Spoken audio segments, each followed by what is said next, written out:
Man is becoming self centred every day. He is becoming more selfish day by day. మనిషికి నేను మనిషిని అనే సంగతి గుర్తుండాలంటే నేను మృగాన్ని కాను అని ప్రతిక్షణం అనుకోవాలని బాబా గారు చెప్పారు. అవతల మనిషి కష్టాల్లో పడబోతున్నాడు అని తెలిసిన వెంటనే మనం రియాక్ట్ అవ్వాలి. కానీ మన పెద్దలు ఏం చెప్పారంటే చీమకు కూడా అపకారం చేయకూడదు అని. బట్ వన్ థింగ్, చీమ మనిషిని కుట్టబోతుంటే మనిషికి చెప్పి చీమకు అపకారం చేయడమా, చెప్పకుండా మనిషికి అపకారం చేయడమా? ఈ ప్రశ్నకి సమాధానం దొరకాలంటే మనిషి కానీ చీమ కానీ బాధపడక తప్పదు. అందుకని పెద్దలు చెప్పే మాటలు గౌరవ. Silence. What is this? What happened? అతను నా వీప్ మీద కొట్టాడు sir. Aditya, what is this? Swapna గారి వీప్ మీద చీమ పాకుతుంటే కుడుతుందేమోనని టక్ అని దులిపేశావా? లేదు సార్, చంపేశాను. ఎంత జాలేయా లేడీస్ మీద నీకు. పాపం చీమ కుడితే బాధ కలుగుతుందని రియాక్ట్ అయ్యాను సార్. అంటే కష్టాల్లో ఉన్న వాళ్ళని వెంటనే ఆదుకోవాలని నేను చెప్పిన పాఠం ఇమీడియట్ గా నాకే డెమాన్స్ట్రేట్ చేసి చూపించాలి. ఈ విషయం ప్రిన్సిపాల్ గారికి తెలిస్తే ఏమవుతుంది? పెద్ద గొడవ అవుతుంది. గుడ్, వెరీ గుడ్, చాలా బాగుంది. ఒక చీమను చంపే ఆడపిల్లకు హెల్ప్ చేసావు. బట్ ఆ చనిపోయిన చీమ బాడీ ఎక్కడ? చీమలు బాడీలు వేసుకోవు సార్. సైలెన్స్. నేను అడుగుతున్నది ఆ బాడీ గురించి కాదు, చీమ డెడ్ బాడీ గురించి. Where is the dead body of the చీమ? ఇక్కడే ఎక్కడో. లేదు సార్, చీమ కదా గాలికి ఎగిరిపోయి ఉంటుంది sir. Don't try to fool me. I'm a practical man. సినిమాల్లో ఎంఎస్ నారాయణ లాంటి ప్రిన్సిపాల్ ని కాదు. ఒట్టు సార్, మదర్ ప్రామిస్ సార్, నేను చెప్పింది నిజం సార్. ఓకే ఓకే ఓకే, రేపు ఇదే వేళ కనిపించు. ఈ లోపల నేను ప్రాక్టికల్ గా ఆలోచించి జడ్జ్మెంట్ ఇస్తాను. Get out. టైం అస్సలు బాలేదు. మంచికి పోతే చీమ. స్వప్న గారు, ఇదిగో ఇదిగో చీమ. ఇప్పుడేనా నమ్ముతారా సార్? చీమ చీమ చీమ చీమ చీమ చీమ చీమ చీమ చీమ sir. Sir sir sir sir ఇదిగో సార్, చీమ దొరికింది సార్. ఇదిగో సార్, చూడండి, మీరు అడిగిన డెడ్ బాడీ ఆఫ్ చీమ ఇదిగో. నీ కళ్ళకు నేను ఎలా కనబడుతున్నాను? ప్రిన్సిపల్ లాగే సార్. షటప్. ఇందా కనపడని చీమ ఇప్పుడు కనపడిందంటే నువ్వు ఇంకో చీమను చంపు. నో సార్, అదే చీమ సార్, సేమ్ చీమ సార్. నువ్వు ఈ చీమ నాటకం ఆపు. I'm a practical man. Get out. నన్ను గెట్ అవుట్ అని ఆయన వెళ్ళిపోతున్నాడు ఏంటి? అలిపిరి అలిపిరి అలిపిరి అలిపిరి అలిపిరి అలిపిరి అలిపిరి వెళ్తావు బాబు. రిక్షా మీద 5 రూపాయలు అవుతుంది. నా సైకిల్ అయితే జస్ట్ 1 రూపీ. సైకిల్ మీద ఎవడతాడు? ఎలా బాబు? ఈడోడండి బాబు. అలిపిరి అలిపిరి అలిపిరి అలిపిరి అలిపిరి అలిపిరి అలిపిరి అలిపిరి అలిపిరి అలిపిరి ఏంటే ప్యాసింజర్లు సైకిల్ మీద తీసుకెళ్తావా? మా సెంటర్ లోకి వచ్చి మా బేరాలు జరగొడతావా? ప్యాసింజర్లు సైకిల్ మీద తీసుకెళ్ళడం చరిత్రలోనే లేదు. మారుతున్న కాలం బట్టి మనం మారాలి బ్రదర్. చిన్నప్పుడు చెడ్డీ లేకుండా తిరిగాం, ఇప్పుడు చెడ్డీ లేకుండా తిరుగుతావా? ఇది అంతే, అడ్జస్ట్ చేసుకోవాలి బ్రదర్. విమెన్స్ హాస్టల్ దగ్గరికి 3 రూపాయలే కదయ్యా. చాలా చాలే పోమ్మా, 5 రూపాయలు తక్కువైతే మాకు కెట్టదు. Hello madam. హలో. ఏమిటంత నీరసంగా నడిచి వెళ్తున్నారు? ఈ రోజు బస్సులు లేవండి. రిక్షా ఆటో రేట్లు మండిపోతున్నాయి. పోనీ నా సైకిల్ మీద ఎక్కండి. మీకెందుకంటే శ్రమ? శ్రమ ఏం లేదండి, జస్ట్ రూపాయి. అదేంటండి? అదే ప్రజాసేవ ఒత్తిడి చేయకూడదు కదండి, అందుకని నార్మల్ ఛార్జెస్ 1 రూపీ. ఆలోచించకండి, అతి చౌక బేరం ఎక్కండి, రండి. అవునండి, నా అకౌంట్ డబ్బు ఎంత ఉందండి? 49,990 రూపాయలు అనుకుంటానండి. ఓ థ్యాంక్స్.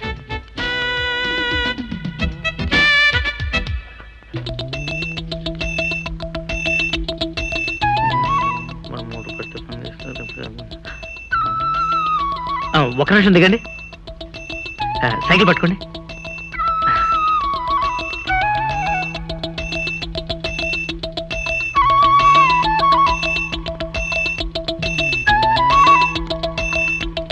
అదేమిటి ఇచ్చారు కదయ్యా? నాకు కదండి, మా ఫ్యామిలీ వెయిటింగ్ విత్ సైకిల్.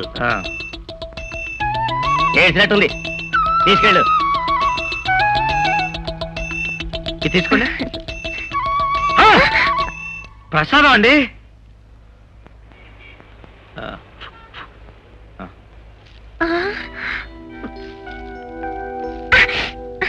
ఇది పట్టుకోండి.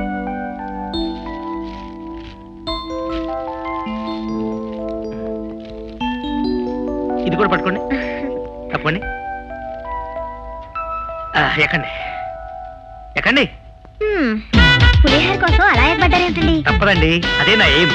దట్ ఈస్ మై జయం. గుడి దగ్గర అడుక్కోవడం మీ జయమా?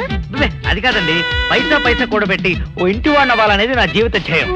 ఓ ఇంటివాడా? ఎస్. ఈ ఓసి పులిహారతో ఈ రోజు భోజనం డబ్బులు 10 రూపాయలు మిగులు. అంటే దీంతో కలిపి 50,000 రూపాయలు అయిందనమాట.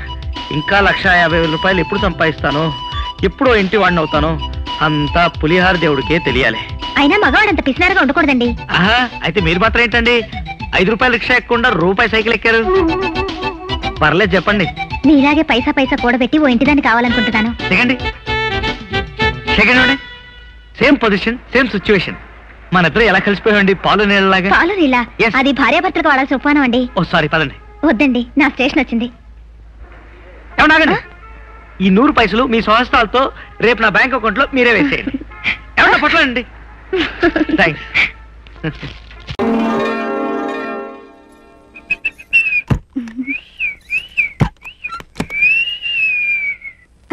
కొత్త పెళ్లి కూతురా రావా, నువ్వు సరదాగా సరసంగా రావా, ఈ పూల పాన్పు మీద కూకోవా.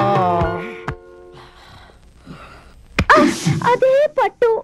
ఏంటి అదే పట్టు? అదే పట్టు అంటున్నావేంటి? ఇంతకు ముందు ఎవడన్నా ఒక పట్టు పట్టాడా? ఏంటండి మీరు, మీకు పట్టు చీర అంటే ఇష్టం కదా అని చెప్పాను. ఇది పట్టు చీరలాగలేదే. అది అది శోభన మూడ్లో పట్టు చీర కట్టుకున్నానేమో అని అనుకున్నాను. ఇంకా నయం, ఎవడన్నా ఓ పట్టు పట్టాడేమో అనుకున్నాను. ఎందుకంటే ఏదైనా సరే సెకండ్ హ్యాండ్ అంటే నాకు ఇష్టం ఉండదు. ఏమండి, రాత్రంతా కబూర్లు చెప్తూనే ఉంటారా? నేను మాటల మనిషిని కాదు, చేతల మనిషిని. బావగారు వీడొకడు. ఏంట్రా అప్పుడు? బావగారు బావగారు బుద్ధుందా నీకు? స్వాభంలో మెడతా ఈ టైం ఏంటి? కదా బావగారు, మీకు కొరియర్ సర్వీస్ లో అర్జెంట్ లెటర్ వచ్చింది. నేను వేరే మూడ్ లో ఉన్నా, నువ్వు చదవరా.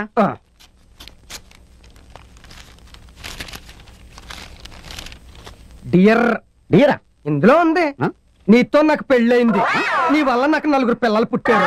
ఇప్పుడు నన్ను నా పిల్లల్ని కాదని నువ్వు వేరే పెళ్లి చేసుకోవడం న్యాయంగా ఉందా? తప్పుకోరా, నువ్వు ఇక్కడ రారా. నీకు 4 పిల్లలున్నా?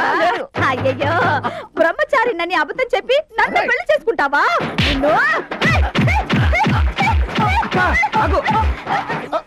బావగారు, పంప ములిగింది.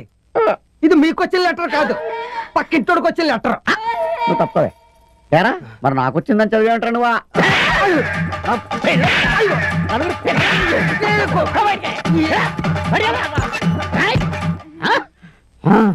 ఏమండి, మిమ్మల్ని రాంగుగా అర్థం చేసుకున్నాను, నన్ను క్షమించండి. అదే పట్టు. అబ్బా, అదే పట్టణకే నాకు మూడ్ అవుట్ అయిపోతుంది. రారా నువ్వు, నీ మూడు. అమ్మా ఏంటలా ఉన్నావు? నాన్న, ఈ ఆస్తి ఎవరి కోసం? నీకోసమే.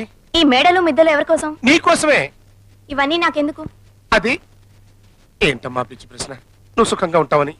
నేను రవిని పెళ్లి చేసుకుంటే ఇవన్నీ లేకపోయినా సుఖంగా ఉంటానంటే నమ్మరే? అది అది నాన్న, నాకు విషయం చెప్పండి, నేను నిజంగా మీ కడుపునే పుట్టానా? అని అని అని వాడేదో మాత్రేశాడు. నీ కడుపులో ఎలా పుడుతుంది అన్నయ్య? వదిన కడుపున కదా పుట్టేతే.